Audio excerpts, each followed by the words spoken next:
This program is brought to you in part by the Eugenie and Joseph Jones Family Foundation, a local foundation proud to support education, the arts, and culture in the greater New Orleans area. Support for this program comes from the Gail and Tom Benson Charitable Foundation, committed to funding educational causes. Informed Sources is made possible in part by Susie and Pierre G. Villery.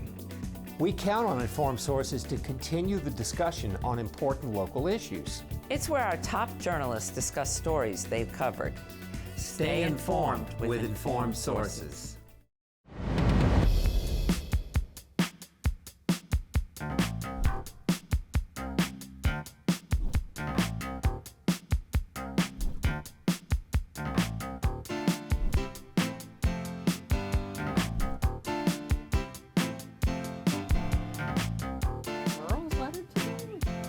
Hello, I'm Marcia Cavanaugh. Thanks so much for joining us. Well, there were two new terms in the news this week. One was Catahoula Crunch, and the other was swamp sweep. Both had to do with immigration and customs policing efforts. Some businesses have closed and tensions have increased. There was tension in a federal bankruptcy court, as well as acknowledged victims of church abuse had a chance to tell their stories. We will look at these stories as well as key appointments in the Mayor-elect Helena Moreno administration and at the Audubon Zoo, where membership holders all asked for a lower price increase. Joining us are tonight's Informed Sources, Errol Laborde, producer of Informed Sources, Stephanie Riegel, staff writer, the Times-Picayune, the New Orleans Advocate, LeBron Joseph, news anchor and reporter, WGNO TV Channel 26, and Mike Perlstein, freelance investigative reporter. And we stick with Mike because Border Patrol agents are in town making the sweep, and it's really got a lot of residents upset. A lot of controversy, a lot of confusion, a lot of chaos, including the name, Swamp Sweep. Now it's Catahoula Crunch. That's both out of the Department of Homeland Security, so we're not exactly sure what to call it, but I can tell you that on the ground, and all of the local news outlets have done a good job for something that has basically, other than announcing that they would be coming here on December 1st with about 250 Border Patrol agents assisted by ICE, that's immigration agents, as well as some local law enforcement, there was no real, communication as to what they were going to do, where they were going to go. They did specify, however, that they were going to go after the worst of the worst, that immigrants, undocumented with serious felony criminal backgrounds or violent criminal backgrounds. The reporting on the ground has shown that that has not been the case. They were at Lowe's, they were at Home Depot, they pulled some workers off of a roof in Kenner. They chased a citizen, a young woman who just happened to be Hispanic origin, brown-skinned, I guess. Bunch of guys jumping out of two vehicles with tactical gear, chase a U.S.-born American citizen into her house.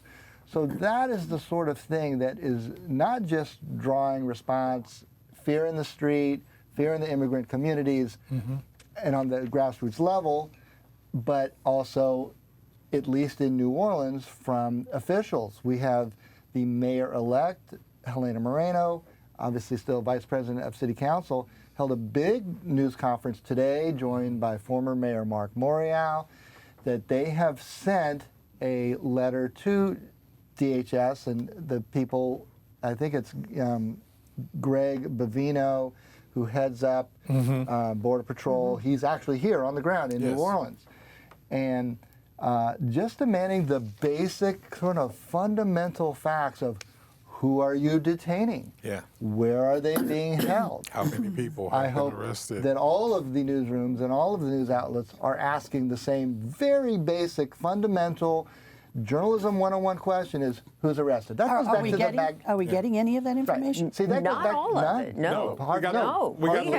Hardly any. We've got the goal, which was 5,000. We've heard that from the department, that their goal is arresting 5,000 people. Even if you're going for the worst of the worst, I don't think there are 5,000 worst of the worst here in this area.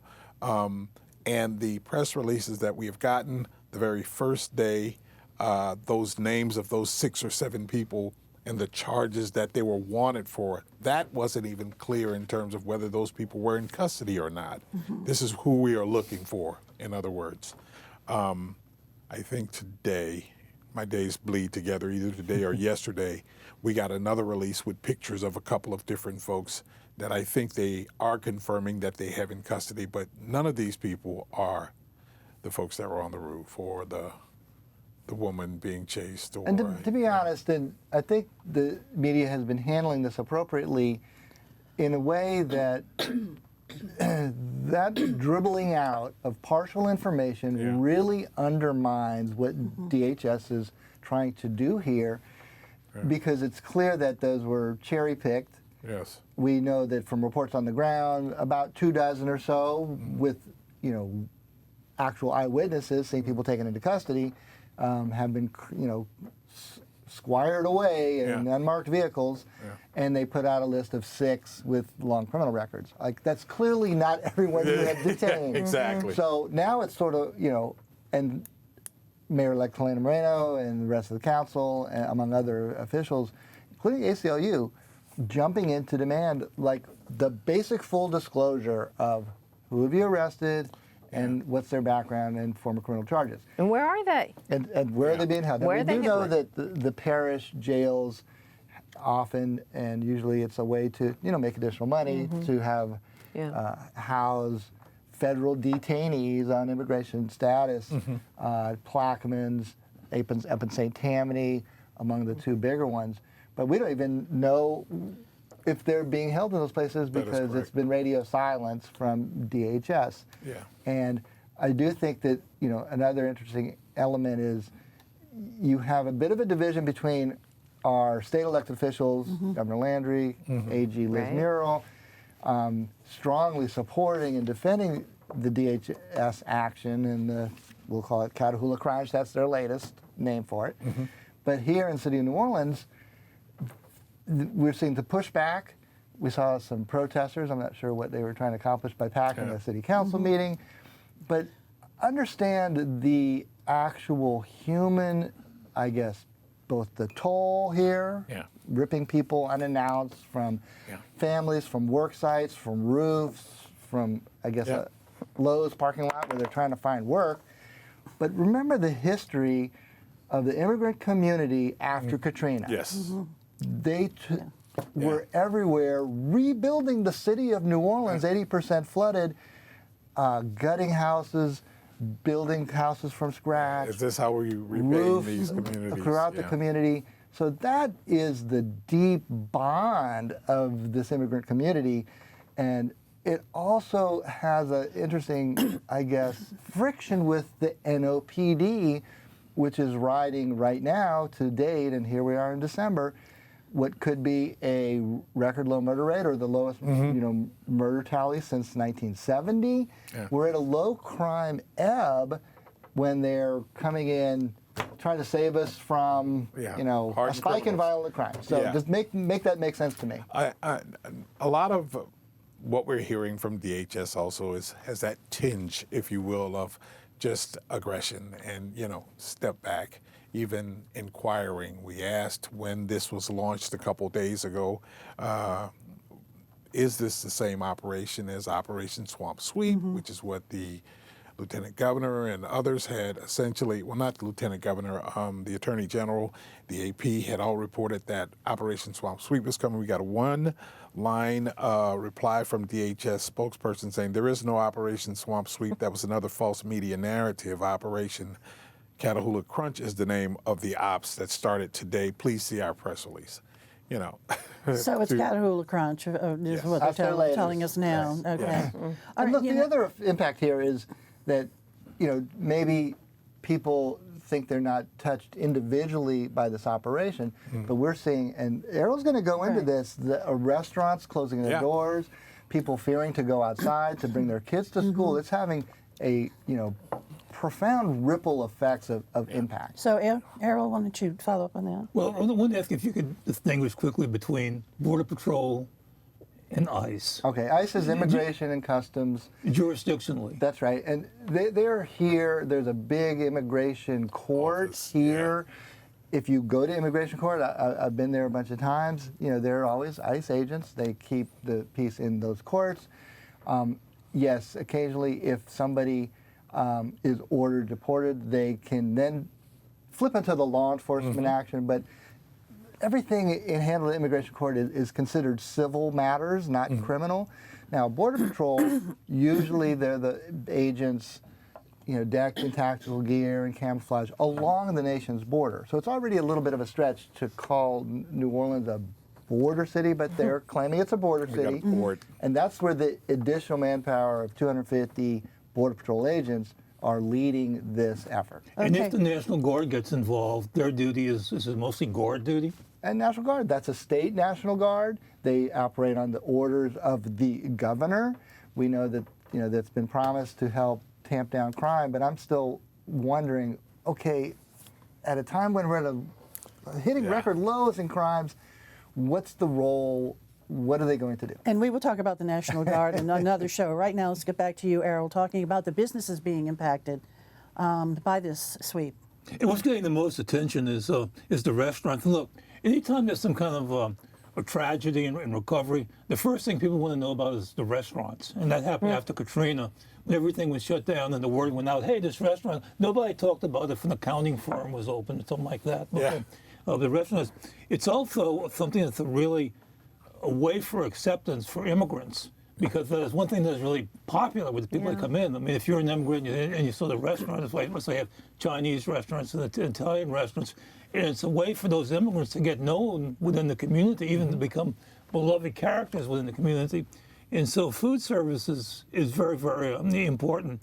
The one that's gotten the most attention is Taqueria Guerrero. Full disclosure, I'm in that neighborhood. I've eaten there many times, right? And this is a real Mexican restaurant in that it's people from Mexico. It's not part of a franchise. The founders are from Guerrero, which is a state in southwest Mexico, and it does authentic Mexican food, and it's been very popular.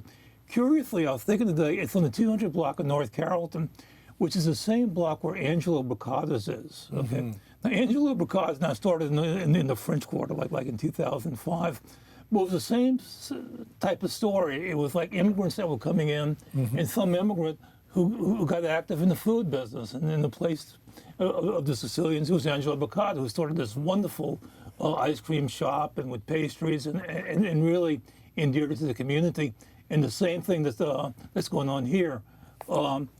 There are Taqueria Guerrero was the first to say, you know, we're shutting down. When they said we were doing it temporarily, we don't know. Others are saying, well, maybe we don't know what's going to happen yet, but they're waiting to see. But they're important elements of the community. And there was a picture that the Advocate had the other day of they were going to close November 30th. There's a long line down Carrollton of people. And the owner of Taqueria Guerrero was even quoted saying, I didn't know there was so much love. And so that was kind of a good moment. Well, certainly this whole issue, you know, has this community upset and concerned, as it has been in other communities around the country, too. So yeah, Chicago and Charlotte were the test grounds, you know, before New Orleans. And New Orleans is now getting national attention as a result of what I think will also quickly here get more attention is former Mayor Mark Morial earlier mentioning that he'd heard from hotel owners, some of the big hotels downtown. And what does that put us in? If you look at our calendar and we don't have hotel workers coming to work, we're less than a month away from a Sugar Bowl. I just think it's important to point out, too, though, that, like, because you mentioned the hotels, find me a hotel general manager who will go on the record and talk about it. We've tried to find construction company owners. You know, businesses are scared. Hotel owners are scared. I mean, it's like the Nazi pogroms. Nobody wants to speak up because they're afraid of the implications. And so that's what is so chilling about this. And yet, you know, who else isn't speaking up is Jefferson Parish and St. Tammany Parish. So Orleans is really, quote, upset about this and trying to get out there. But Jefferson and St. Tammany officials need to be called out for not doing anything. Fear and intimidation are one of the tactics. If they were to get, whether it's hotel owners, restaurants, saying, here are the violent crimes and violent criminals, they would get almost full community support for that. But that's not what they're doing. Right. Okay. All right. Stick with you.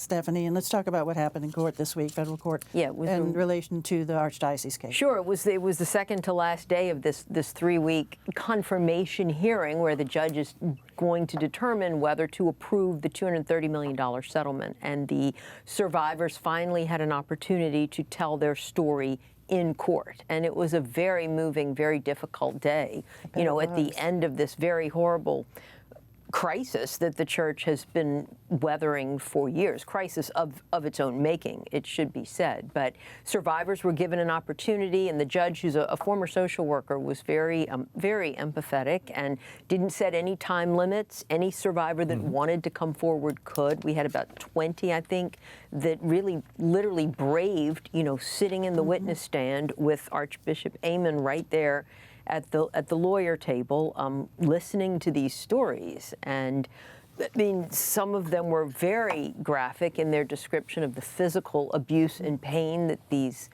survivors suffered as children and early young teens, which seemed to be the age when most of it happened many decades ago. Most of it was in the late 60s, 70s, 80s.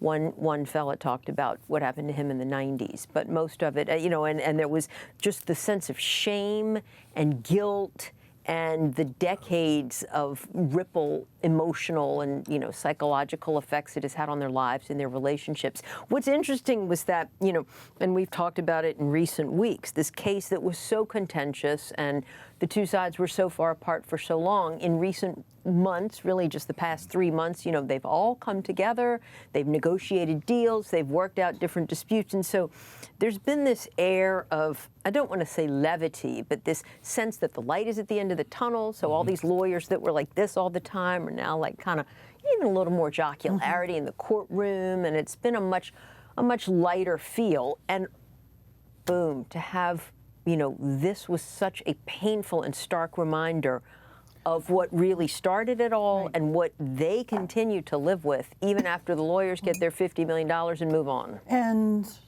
some of them, from what I read in your piece, addressing the Archbishop directly and I mean, there were criticizing strong words for him and saying, this is your fault. You, you know, you are to blame for perpetuating the system, for enabling abusers, for moving abusers around. Now we, you know, and how is he responding to that? Well, I mean, he has a pretty stoic face, and so he sat there, but he did make some more comments than usual after the statements, and apologized again, acknowledged their pain, said how, you know, difficult it was to hear and how it was wrong. He called it evil.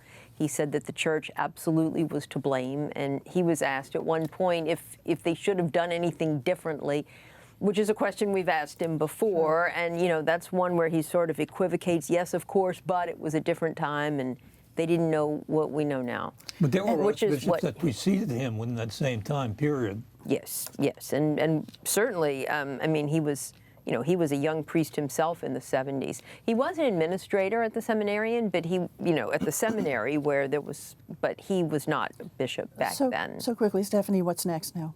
So then on Thursday, they had closing arguments, and the judge said that she intends to confirm the plan, and that will probably happen next week. But she said after listening to the statements, and there are a couple of objections from one of the insurance companies that she still has to resolve. She said she just wasn't prepared to, you know, to put it all down in writing yet. So early next week, we'll probably get a confirmation of this plan with an effective date of sometimes later this month, and that will officially end this case. Okay. All right, Stephanie, thanks. LeBron, over to you. Yes. Mayor-elect Moreno announced her top people. Yeah, her top people, and moving back to the model which former Mayor Mitch Landrieu used, was that of deputy mayor, and the pros of this from the administration is that this sort of eliminates many of the positions. However, it sort of consolidates into some of these deputy mayors a number of very well-known folk. I mean, Joe Giarrusso, who is the current District A councilman, but was also the head of the Finance Committee on the City Council. He will now be CAO. Just when he'd stepped away and was going off into private life of working for a law firm, he gets pulled back in. Charlene Gibson, corporate lawyer here locally, will be city attorney. All very accomplished folks. Kevin Ferguson over at New Orleans and Company, who's worked for a number of nonprofits as well, deputy mayor, but chief of staff. Chief Michael Harrison, the former NOPD chief, now will be a deputy mayor of public safety. Dr. Avegno remains our health director, very popular, sort of navigated us, the city through the whole pandemic deal. And Renee Laparolari, which is probably the one person many people hadn't seen, or face may not be familiar, or name. However, she's a longtime political operative. She ran the very successful Moreno campaign. She comes on as a deputy mayor of external affairs. If there is one deal about this, the devil in the details here, is that the salaries of these people are definitely more than they were before. Now, some of these are new positions that you can't compare a salary of last time. But for instance, Jerusso's salary will now, as CAO, will now be $325,000 versus what Joe Threat is making right now at $224,000. It's an additional $100,000. The current city attorney is making $200,000. The new one will make $260,000. Dr. Avegno's money gets bumped up a little bit as well. But some of these people are going to be assuming more duties too, yes, right? It's almost as much as an LSU football coach. That is almost as much as that. How about not even close? Right. What is the buyout? What is the buyout here? That's the whole deal. But, the administration makes the argument that, hey, these are competitive salaries for the top folks across the country and all. By all accounts, I don't think there's much controversy as far as any of the names are concerned. All very accomplished people and proven folk, if you will. And, she's hitting the ground running with that. And she said that she is eliminating, I think it's 36 unclassified positions, and anyone else that is currently classified or unclassified has to reapply for your job in the administration. So that's where we are.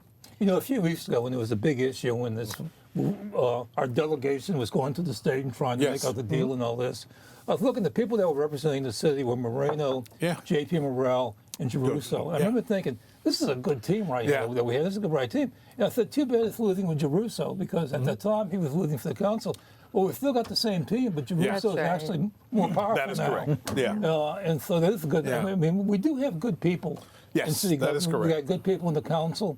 We got good people as activists out there. So, and with the new council, the first term of any mayor is usually a pretty good time with the council. You're able to get some things done that you want to get done, and so, you would assume that this will be a pretty good start for the mayor-elect, in spite of dealing with the budget issues and the other stuff. And she is the mayor-elect right now, because we still do have a sitting mayor. But when does Moreno actually get sworn in? Oh, that is early January. It's January. January 6th, I believe. Yeah. And one big difference between the current administration, the friction between the council and the mayor. I've never seen anything like it. It's pretty bad. In my time in New Orleans. But now we have a tight alliance between incoming Mayor Helena Moreno and J.P. Morrell, who will be president of the council, and the rest of the incoming council. Oh yeah, yes, very close. We wish them all luck, because they've got a hard job before them. They definitely we need them to do well. Okay, LeBron, thanks. And let's wrap up with you, Stephanie, because boy, there was some howling about the prices over at Audubon Zoo now. Audubon Institute membership. And they didn't really ever come out and officially announce it per se, like with a public relations campaign.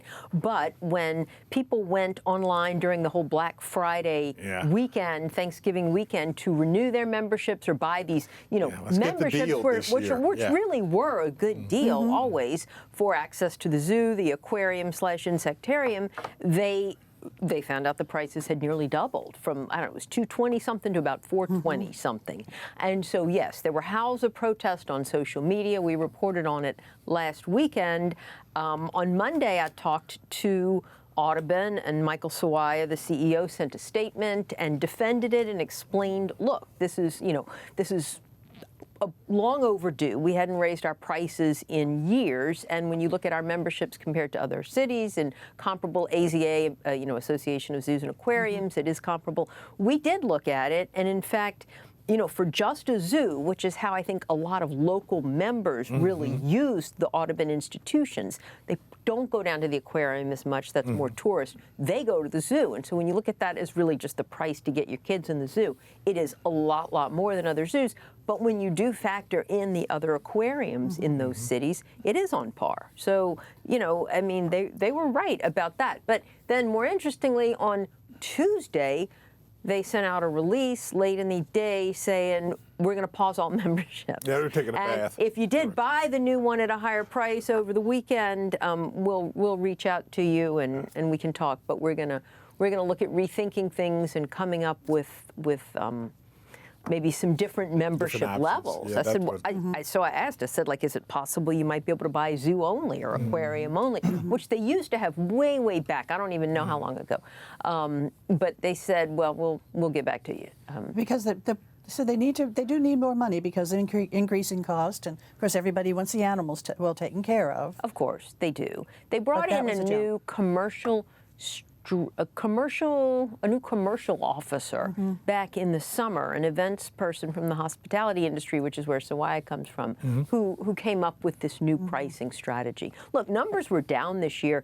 They said that was not the impetus behind this new strategy, but numbers were down in part because, tourism was down across the board, and people, I think, were pinching their pennies a little more. Well, let's see what they come up with. All right, guys, round the table, and you got to make it quick. Errol, quick.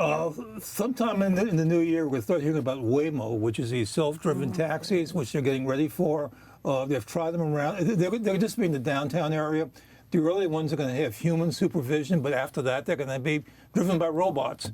So look for robotic taxis in the new year. And watch your pets run into the street. What could go wrong? Quick. Monday or Tuesday, we'll look for the ruling on the bankruptcy, and the church will be out of it. Okay. The Manning family children's Christmas parade's been moved. It's normally on this Saturday, but it's been moved to Sunday because of weather. So we'll be out there cheering it on, looking for Santa. Absolutely, and we do good weather for it. Mike. All right, segueing from that little cheering anecdote there, I got to go to sports. This is the most dismal season for the two pro sports franchises. The Saints have the worst record in the NFL, and the Pelicans have the worst record in the NBA. But I'm flipping it to the bright side, which is Tulane playing for the championship. Nice. As we speak right now, they could be eligible for the college football championship. And that LSU Lady Tigers women's basketball team, undefeated, going strong. So we still have some great sports teams, just not the pros. Okay. There's a bright We side. like to wrap A good up on the deal. bright side. Thanks a lot for being here. Thank you all for joining us. See you again next week for Informed Sources. Have a good evening.